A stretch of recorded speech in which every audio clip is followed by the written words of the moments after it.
ठीक है। अब हमारे पास ये जो फिगर बना के लाई है, ये नाम क्या है इनका जो बनाई है ये फिगर? मधु कुमारी। बहुत सुंदर मधु, वेरी गुड। देखिए ये किडनी है, दोनों किडनी का फिगर बनाई है। और उसके बाद नीचे किडनी में चूंकि आप जानते हैं रक्त छनता है और छन करके उसमें से जो यूरिया वगैरह निकलता है वो आकर यहाँ पे यूरिन ब्लैडर में स्टॉक होता है ना। अच्छा है, बहुत सुंदर, अच्छा प्रयास है मधु का, very good.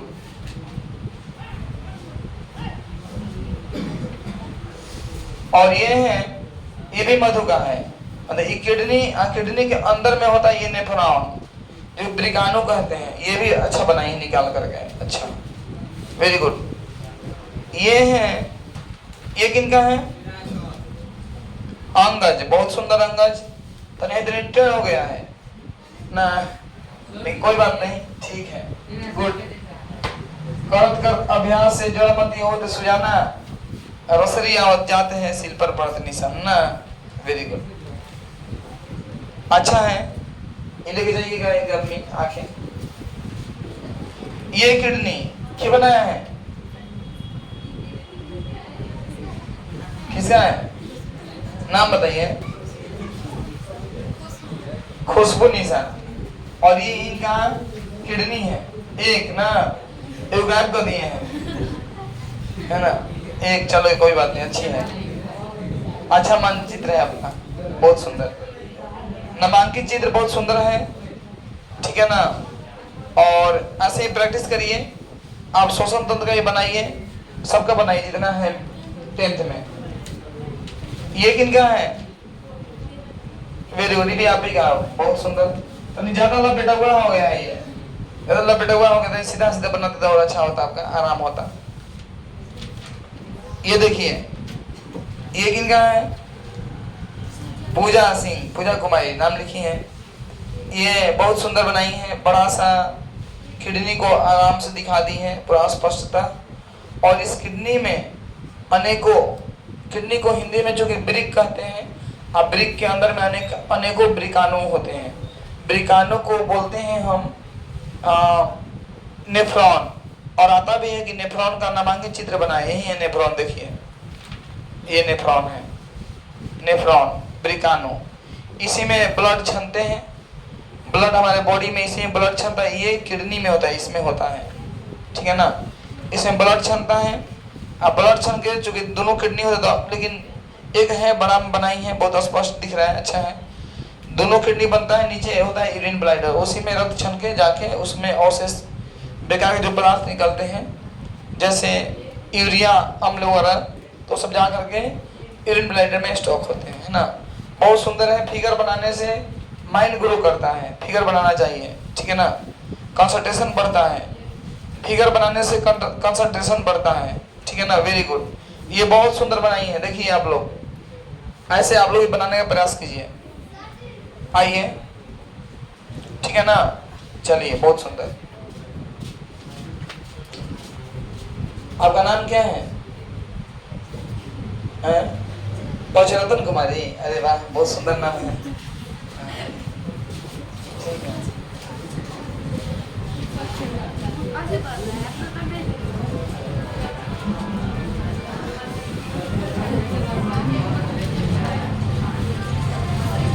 Puja Singh, wonderful, very good, keep it up. आइए हम बात करते हैं ये रक्त पे ना,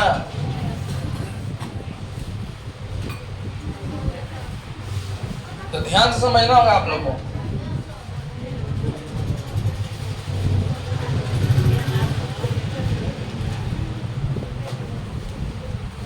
देखिए रक्त अंगज का है, चल जाएगा। देखिए बाबू, रक्त को हिंदी में, हेलो प्लीज बात ना करें, एक लाइन है, बात करती हैं आप लोग, बहुत सुंदर लाइन है कि आप जिस टॉपिक को पढ़ रही हैं उसको इतने अच्छे से पढ़िए ना, दोबारा जिंदगी में पढ़ने की आवश्यकता ना पड़े। ये बहुत बेस्ट लाइन है स्टूडेंट्स के लिए, अच्छे विद्यार्थियों के लिए। आप जिस टॉपिक को पढ़ रहे हैं उस टॉपिक को इतने अच्छे से पढ़िए कि दोबारा आपको आवश्यकता न पड़े फिर उसे पढ़ने का। समझ रहे हैं? बस एक बार देखें, बस माइंड में सेट, बाद में कभी 2 महीने बाद देखें माइंड में सेट। इतना अच्छा से पढ़िए, डीप में पढ़िए उसको, एकदम बढ़िया से पढ़िए उसको। खैर मन लगाइए, दिमाग को कंसंट्रेट कीजिए यहाँ पे, दिमाग को अपना। देखिए रक्त एक तरल संयोजी ऊतक होता है ना। कल हमने बताया था जो गाढ़ा, हल्का गाढ़ा होता है, बताया था ना। रक्त को 2 भाग में बांटा गया है, प्लाज्मा और रक्त कणिकाएं। प्लाज्मा और रक्त कणिकाएं। प्लाज्मा क्या होता है पहले इसके बारे में जान लेते हैं। प्लाज्मा हमारे रक्त में 55% है। अब आइए थोड़ा और देख लीजिए। रक्त कणिकाओं को 3 भाग में बांटा गया है, आरबीसी, डब्ल्यूबीसी और प्लेटलेट्स। एक एक करके बारी बारी सबके बारे में डीप में बता देगा, ठीक है ना। पहले प्लाज्मा के बारे में जान लीजिए। प्लाज्मा देखिए, प्लाज्मा हमारे बॉडी में आधा से अधिक, माने 50 से ज्यादा 55% के आसपास में, 60% के आसपास में रक्त होता है। आप उसको 55% मांगे, लगभग में 55% लिखिएगा। हमारे बॉडी में रक्त का लगभग 55% भाग प्लाज्मा होता है, जिसमें 90% जल होता है लगभग, और 10% प्रोटीन और कार्बोहाइड्रेट होता है लगभग, ठीक है ना। प्लाज्मा में 2 प्रोटीन होता है जो कि 10th लेवल से तनी हाई में है। हमने लिख दिया है कि काम करेगा आप लोग को, हालांकि इतना लिखने की आवश्यकता नहीं पड़ेगा, जब आपको आएगा तो हमने बता दिया आपको, है ना। आप जानिए 10th लेवल के अनुसार जानिए मैं जो बोल रहा हूँ, और ये थोड़ा डीप लेवल हो गया, है ना। 10th लेवल के अनुसार बोल रहा हूँ, सुनिएगा। कोई पूछेगा कि रक्त का जांच, बीमारियों का जांच होता है ना, तो उसमें किससे पता चलता है कि कौन सा बीमारी है, क्या हुआ है? खून जांच जाता है, तो खून जांच होता है तो प्लाज्मा से ही खून जांच होता है। समझ में आ गया? प्लाज्मा से। क्लियर? ये लेवल हो गया, 10th लेवल हो गया। बस प्लाज्मा से खून का जांच करके पता चल जाता है कि कौन सी बीमारी है। थोड़ा सा गहराई में आइएगा, कोई पूछे तो उसको बताइएगा आप लोग कि प्लाज्मा में 2 प्रोटीन होता है, एक का नाम है फाइब्रिनोजन और एक का नाम है प्रोथ्रोम्बिन। एक का नाम है फाइब्रिनोजन, एक का नाम है प्रोथ्रोम्बिन। ये फाइब्रिनोजन जो है ना, इसको रक्त में से निकाल देते हैं तो शेष जो रक्त बच जाता है उसको हम बोलते हैं सेरम। रक्त जो प्लाज्मा है, प्लाज्मा जो है, प्लाज्मा में से इस प्रोटीन को निकाल देंगे तो बाकी जो बच जाएगा प्लाज्मा का भाग, उसको हम बोलेंगे सेरम। वही सेरम जो है बीमारियों का जांच सीरम से की जाती है, वही सीरम जाता है लैब में, उसी सीरम से जांच की जाती है। मतलब प्लाज्मा जाता है जांच में, प्लाज्मा में से फाइब्रिनोजन को निकाल दिया जाता है, निकाल के जांच किया जाता है कौन सा रोग है। क्लियर? बीमारियों का जांच सीरम से की जाती है, सीरम हल्के पीले रंग का होता है। क्लियर हो गया ना? यानी कि आप ये जान लिए कि हमारे बॉडी में जो रक्त होता है, रक्त में एक प्लाज्मा भाग अलग है और रक्त कणिकाएं अलग है। तब प्लाज्मा से ही पता चलता है कि हमारा ब्लड जो जांच होता है लैब में, तब प्लाज्मा का ही जांच होता है। क्लियर? आरबीसी, डब्ल्यूबीसी, प्लेटलेट्स का जांच नहीं होता है, प्लाज्मा का जांच होता है। क्लियर? प्लाज्मा का जांच होता है। हो गया? अब आइए, अब पढ़ते हैं रक्त कणिकाएं। देखिए रक्त कणिकाएं जो है वो 45% लगभग है। रक्त कणिकाएं कहाँ, इसका निर्माण कहाँ होता है? जो रक्त है हमारे बॉडी में, उसका निर्माण कहाँ होता है? रक्त कहाँ बनता है वो समझिए। बिल्कुल हड्डी के अंदर, हड्डी के इनसाइड में एक सॉफ्ट भाग होता है जिसको बोलते हैं अस्थि मज्जा। अस्थि मज्जा को अंग्रेजी में बोलते हैं बोन मैरो।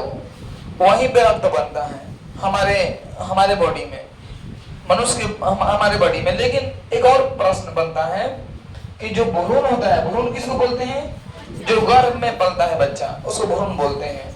जो बच्चा पेट में पलता है उसको हम भ्रूण बोलते हैं, ठीक है ना। जब उसका जन्म हो जाता है तब उसका नाम हम रख देते हैं शिशु, लेकिन जब तक वो पेट में है तब उसका नाम होता है भ्रूण। क्लियर? तो भ्रूण में रक्त कहाँ बनता है? जो बच्चा पेट के अंदर में है उसका रक्त कहाँ बन रहा है? तो उसका रक्त उसके लीवर में बनता है, यकृत में बनता है। क्लियर? आगे बढ़ता हूं, अब सुनिए। रक्त कणिकाओं को 3 भागों में बांटा गया है, आरबीसी, डब्ल्यूबीसी और प्लेटलेट्स। क्लियर बाबू है? देखिए बतिया रहे हैं, देखिए उन्हें मुस्कुरा रहे हैं, मंद मंद देख दे क्या बात है। देखिए आरबीसी, डब्ल्यूबीसी और प्लेटलेट्स।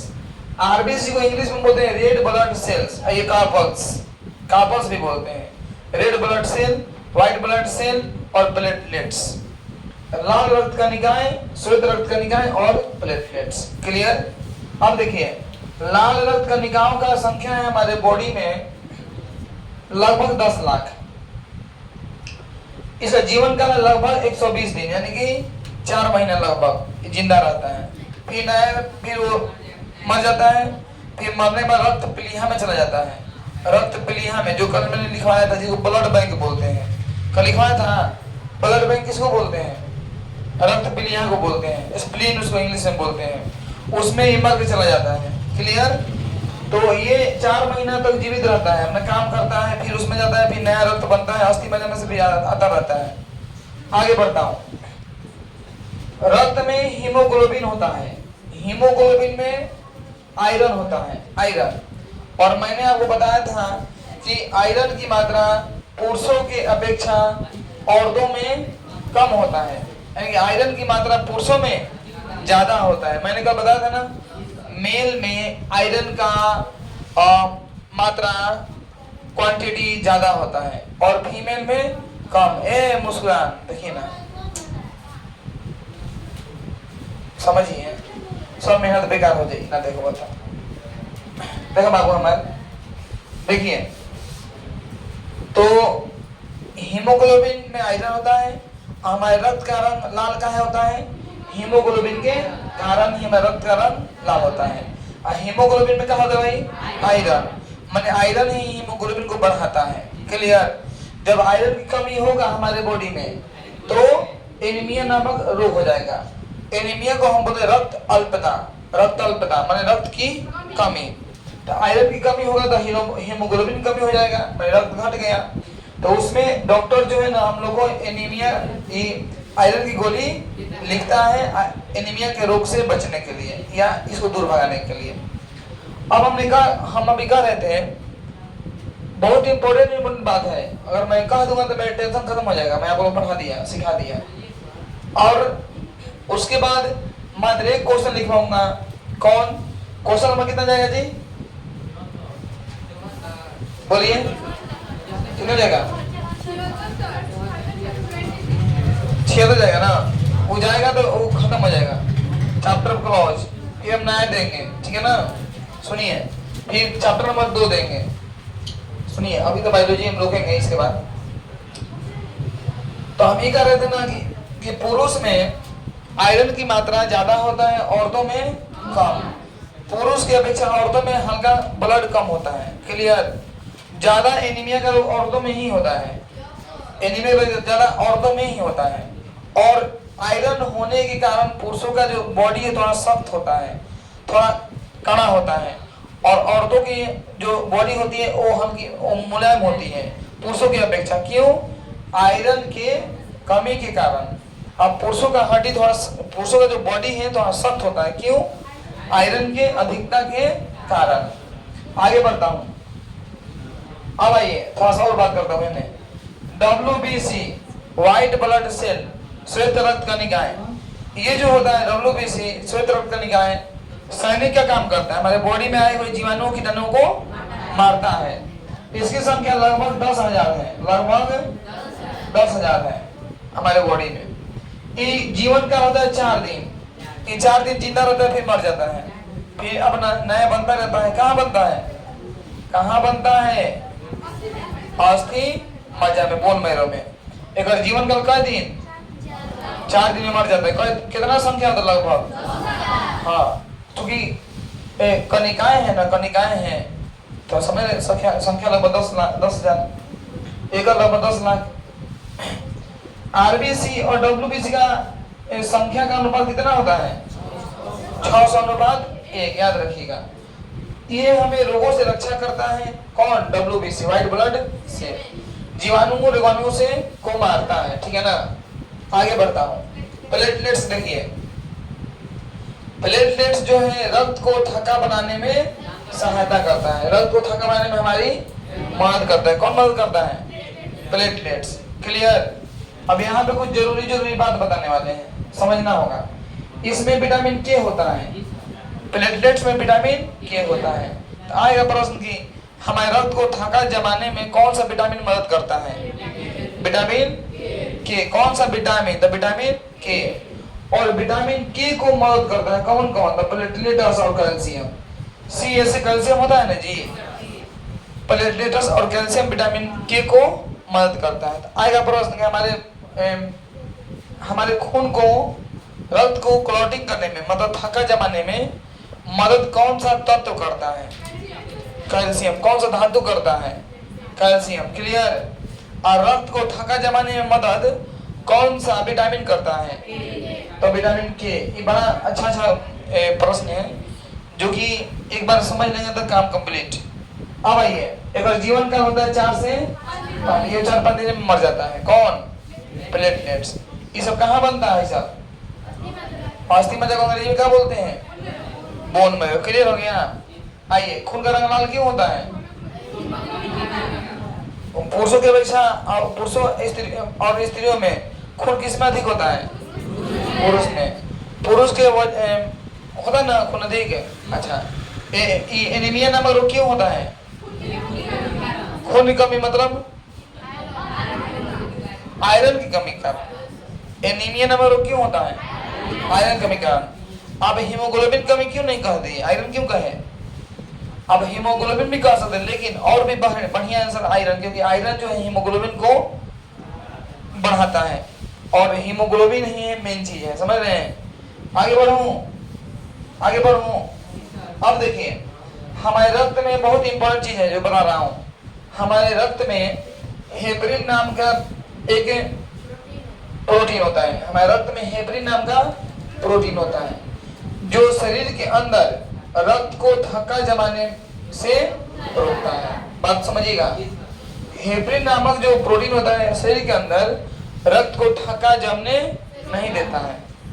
अब समझिए, अगर बॉडी के अंदर रक्त थका जम जाएगा, समझिएगा, तो फिर मान लीजिए पाइप है, यहाँ से पानी निकल रहा है, पानी। क्लियर? यहाँ से बोरिंग मार रहा है अपना, फोर्सिंग समझते हैं ना? यहाँ बोरिंग है, अपना फोर्सिंग मार रहा है। अब पाइप में से पानी आ रहा है, अचानक ही जाम हो गई, तो क्या होगी? ये जाम हो गया तो क्या होगा बताइए? ये पाइप पर असर पड़ेगा ना पड़ेगा जी, तो ये फट जाएगा, ना फट सकता है। तो वो हमें बॉडी में भी वही काम होता है। अगर तो ई कमों से बचाने के लिए कौन मदद करता है?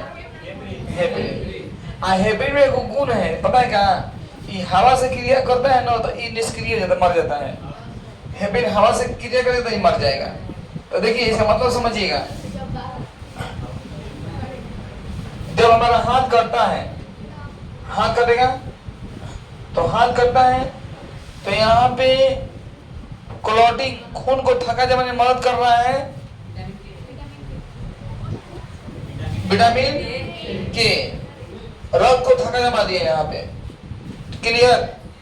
विटामिन के मदद किया ना, लेकिन यहाँ पे हेपरिन आ करके, हेपरिन वो बाहर हवा से गिर के मर गया, तो वो अपना के काम कर दिया। ये मर गया तो नहीं काम करेगा जी, लेकिन अंदर में के का नहीं चलता है, अंदर में हेपरिन का चलता है। हेपरिन, क्योंकि हेपरिन एक ऐसा प्रोटीन है जो हवा के लगते ही मर जाता है, तब नस के अंदर में हवा नहीं जाता है। क्लियर? तो ये अंदर अपना काम सही तरीके से करता है। कौन? हेपरिन। हेपरिन कारण नहीं हमारा रक्त थका नहीं जमता है। अगर जम जाएगा तो क्या होगा जी? अब समझिए, देखिए समझिए, अगर हेपरिन अगर हेपरिन काम नहीं करेगा, कहीं जे रक्त जम गया कहीं थोड़ा सा भी, तो अंदर नलिकाओं पे असर पड़ेगा, तो इन्हें के नलिका मजबूत होता है ना, मजबूत होता है जी इन्हें के बॉडी के। आने दिमागवा में जो नलिका है ना, हती खून के पहुंचावे वाला वो बड़ा कमजोर है, एकदम पतला पतला। तो वही में हेने कुछ रक्त में क्लॉटिंग हुआ तो हेने प्रभाव पड़ेगा।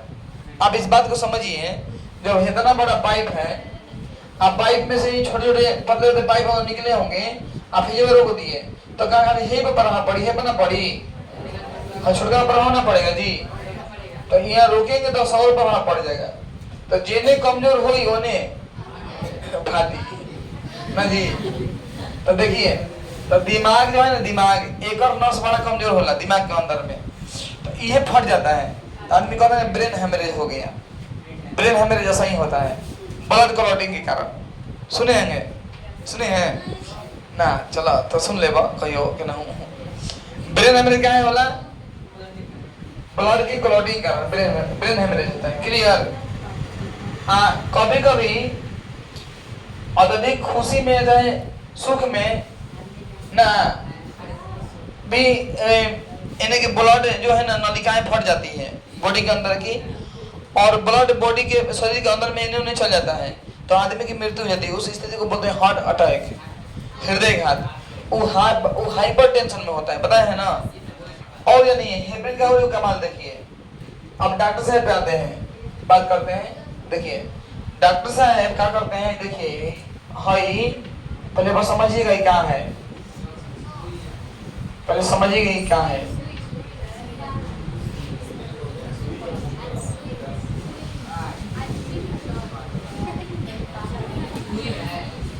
समझ में रहे हैं कि सुई है, समझ में रहे ना।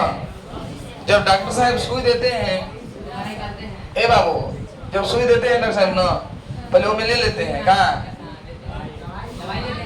हाँ, और देने के पहले उसको हल्का पीट के तो ऊपर करते हैं, हवा निकाल देते हैं।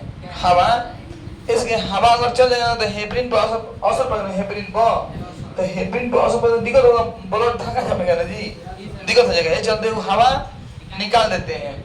हवा निकाल के तो सुई देते हैं, आराम से सुई दिया जाता है। अब कभी कभी मिस्टेक हो जाता है, कभी मान लीजिए दिए है ना, तो कभी कभी मिस्टेक होता है। क्या मिस्टेक होता है, तो हल्का से मिस्टेक होगा ना, तो हेपरिन जो है ना, हेपरिन वहाँ पे निष्क्रिय रहेगा, तो ब्लड हल्का सा क्लॉटिंग कर जाता है। बहुत ज्यादा नहीं करता है, बहुत ज्यादा यानी ऊपर असर नहीं पड़ता है, हल्का से कर जाता है, तो वहाँ सूज जाता है, फूल जाता है, वहाँ पे फूल जाता है। ऐसा हुआ है कभी जिंदगी में आप लोग का, फूल जाएगा। अब फूल जाएगा ना तो वो दुखाएगा, फिर उसको गर्म पानी से सेकना पड़ता है। इधर आए सेकना पड़ता है, गर्म पानी से किए, ईंटा ढिपा के सेकिए, इधर आना है, तो वही हो जाता है, यही दिक्कत हो जाता है। यही मिस्टेक के कारण वो फूल जाता है। वो मिस्टेक डॉक्टर साहब से होता है, हम लोगों से नहीं होता है। डॉक्टर से उल्टा हम लोग बोल देते हैं, हिला देने पड़ा क्या बा, हिला देने पड़ा तो फूल गलवा है। अब अपन क्लियर, ये मेन बात है, समझ में गया ना। तो यही से हल्का मात्रा में होता है तो कोई दिक्कत नहीं है, अपना फूल जाता है। जानते हैं और वो बात गड़बड़ है, जब पानी उनी चढ़ता है ना, तो देखिए मान लीजिए बोतल है, इतना बड़ा बोतल है, ये लड़के इतना बड़ा बोतल है, पानी चढ़ रहा है, तो पानी खत्म होते होते यहाँ तक आ गया पानी, यहाँ तक, तो यहाँ तक अतने पे जो कंपाउंडर साहब है, डॉक्टर साहब है, नर्स लोग हैं, वो इतने पे आके रोक देती है लोग पानी। ये चलते कि कहीं हम जाएंगे तो भुला जाएंगे ना, भुला जाएंगे, यहाँ आ नहीं पाएंगे समय से, तो हवा घूस जाएगा, ढेर हवा न घुसेगा जी, तो ढेर ब्लड क्लॉटिंग हो जाएगा, तो ज्यादा दिक्कत उस वक्त व्यक्ति की मृत्यु हो सकती है, ब्लड क्लॉटिंग में व्यक्ति की मृत्यु हो सकती है। ये चलते वहां पे जब पानी चढ़ता है ना, तो वहां पे औतने आके वो नर्स लोग बेचारी उसको रोक देती है कि ना भाई रिक्स नहीं खेलेगा का, बेहतर है। ये बात है, क्लियर हुआ, ये बात है, समझ में आया। ज्यादा पानी ज्यादा जाएगा, हवा खेला कपड़ा जाएगा ना जी। अब हम लोग ये जानेंगे कि खुनावा छानता कहाँ है, कैसे छानता है ना जी। तो आइए देखते हैं, एक क्वेश्चन लिखिए, ये लिख लिए, ये मिटा दो ना साहब है, लिख लिए होंगे। कल हम और चीज दिए थे, हाँ कल हमने कोई चीज दिए थे, याद है जी, कल दिए थे, कल उसके बारे में दिए थे, कल क्वेश्चन लिखवा दीजिए ना, कॉपी कल लिखवाए थे बोल के, अरे कॉपी दीजिए ना, हमको याद आ जाएगा। कल लिखवाए थे ना कि उस हम बता ही दिया हूँ, बता दिया हाँ। रक्त परिसंचरण की खोज किसने किया, तो विलियम हार्वे ने किया, ये बता दिया हूँ। और हाँ सब बता ही दिया ना जी, वेरी गुड।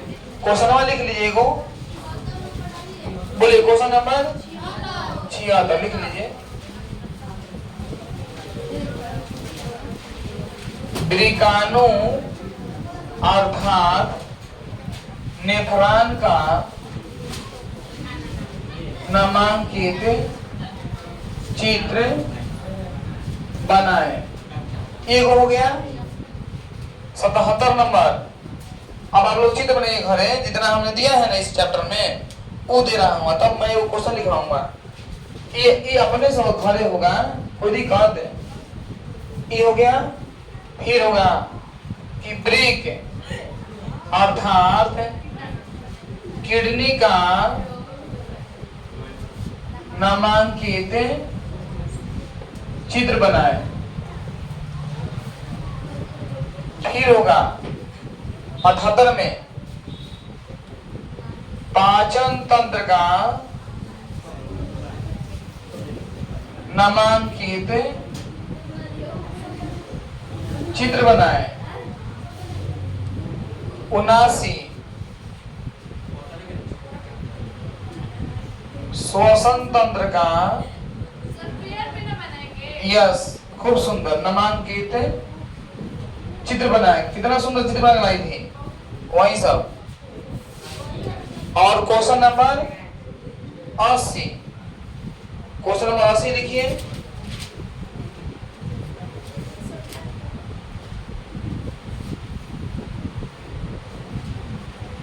ब्रिकानो मतलब नेफ्रॉन का, हाँ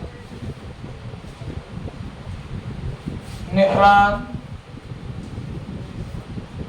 क्या है, इसके कार्य विधि को लिखें। बहुत सुंदर। आइए एक आंसर देखते हैं।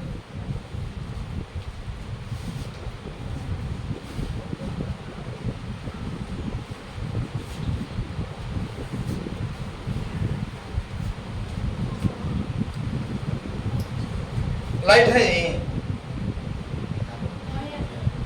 ना,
वामेन संपुट में कोशिका कुछ होती है जो रक्त कोशिकाओं को जाले के रूप में घेरती है, जो रक्त कोशिकाओं को जाले के रूप में घेरती है। वामेन संपुट नेत्रांग का अग्रभाग प्याले की तरह होता है, जिसे वामेन संपुट कहते हैं। इसमें रक्त क्षमता है। पूजा देखो जरा वाला नेफ्रॉन देखिए, ब्रिकानो है। दीजिए बाबू, फिर देखिए, समझ लीजिए थोड़ा सा। देखिए ये है वामेन संपुट, देख लीजिए ये है वामेन संपुट, प्याला की तरह है। वामेन संपुट में कोशिका गुच्छ है जो कि रक्त कोशिकाओं को घेरता है, ठीक है, छानने में मदद करता है। क्लियर? देखिए कोशिका गुच्छ है, ये वामेन संपुट है। अवरोधी चाप, देखिए ये है अवरोधी चाप जो रक्त पे प्रेशर बनाता है। ये अधिरोधी चाप, ये अवरोधी चाप है। यहाँ है हेनले का चाप। इसके बारे में लिख देना है 2 लाइन, काम हो गया। जो जो जो काम करेगा वो हो गया काम, ठीक है ना। लिखिए अवरोधी चाप क्या है।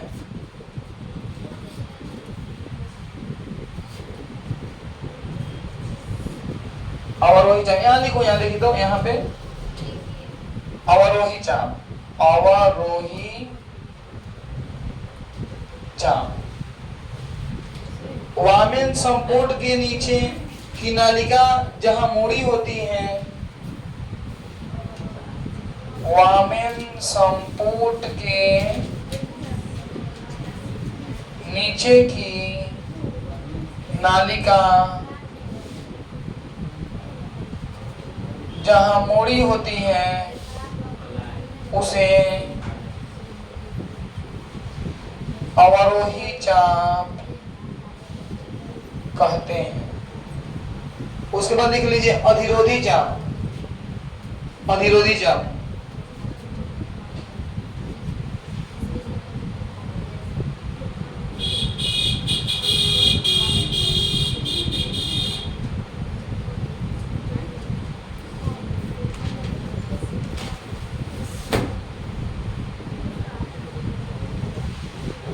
वामेन संपुट के नीचे के भाग को अधिरोधी चाप कहते हैं। आगे लिख लीजिए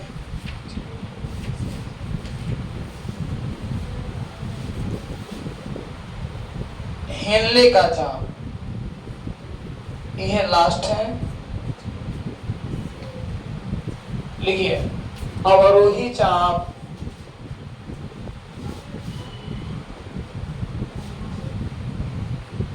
और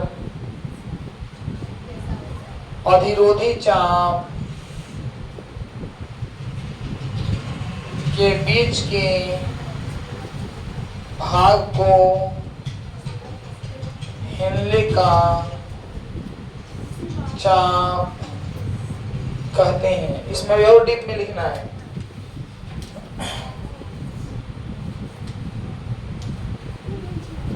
अब कार्य विधि लिखिए।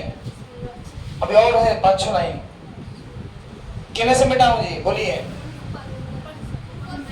हाँ चलिए।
लिख रहे हैं।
क्या हुआ, बोलिए बोलिए।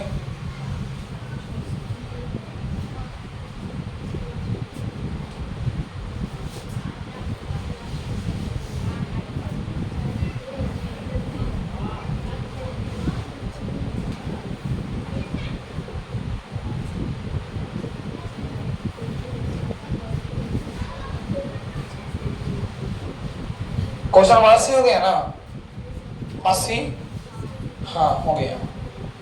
वृक्क के अंदर वृकाणु होते हैं जिसे नेफ्रॉन भी कहते हैं। नेफ्रॉन रक्त को छानने का कार्य करता है। इसके निम्नलिखित भाग हैं। वामेन संपुट, नेफ्रॉन का अग्रभाग प्याले जैसा होता है जिसे वामेन संपुट कहते हैं। इसमें रक्त छनता है।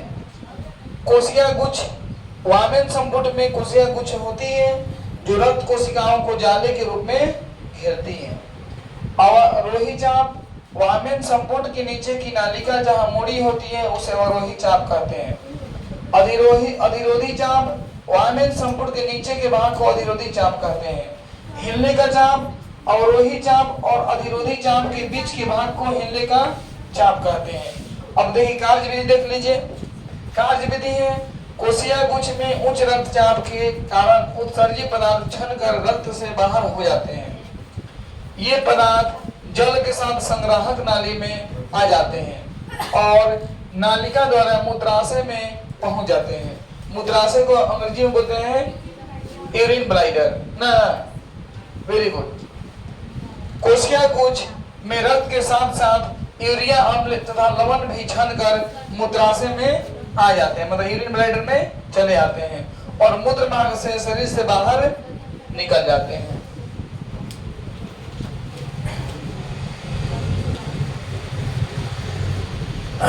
उच्च रक्तचाप होगा ना, प्रेशर होता ना उछानेगा जी ना।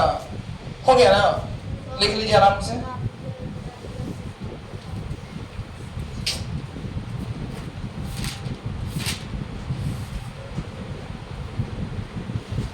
अब लोग मानना चाहिए ना मधु काफी